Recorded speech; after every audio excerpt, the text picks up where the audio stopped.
Cancer is one of the most feared complications of liver inflammation. Hepatocellular carcinoma is the third leading cause of cancer death.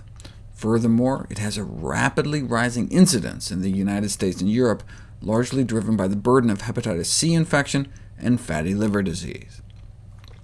Putting together all the best studies done to date, those drinking the most coffee had half the risk of liver cancer compared to those that drank the least. Since this meta-analysis was published, a new study found that male smokers may be able to cut the risk of liver cancer more than 90% by drinking 4 more cups of coffee a day. Of course, they could have also stopped smoking. It's like if you look at heavy drinkers of alcohol. Drinking more coffee may decrease liver inflammation, but not as much as drinking less alcohol. Liver cancers are among the most avoidable cancers, through hepatitis B vaccination, control of hepatitis C transmission, and reduction of alcohol drinking. These 3 measures could, in principle, wipe out 90% of liver cancers worldwide. It remains unclear whether coffee drinking has an additional role on top of that, but in any case, such a role will be limited compared to preventing liver damage in the first place.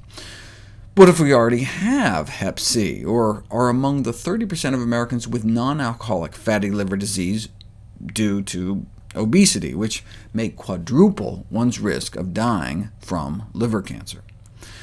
Well, coffee seems to help with hepatitis C, reducing liver damage, disease activity, and mortality, seems to help reduce the risk of developing liver cancer.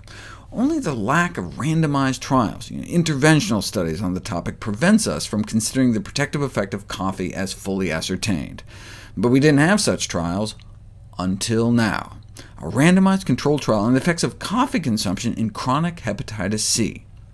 40 patients with chronic hep C were randomized into 2 groups. The first consumed 4 cups of coffee a day for 30 days, while the second group remained coffee abstinent, and then the group switched for the second month. Now, 2 months is too soon to detect changes in cancer rates, but they were able to demonstrate that coffee consumption reduces oxidative DNA damage, increases the death of virus-infected cells, stabilizes the chromosomes, and reduces fibrosis, all of which could explain the role coffee appears to play in reducing the risk of disease progression and of evolution to cancer. So, is it time to write a prescription for coffee for those at risk for liver disease?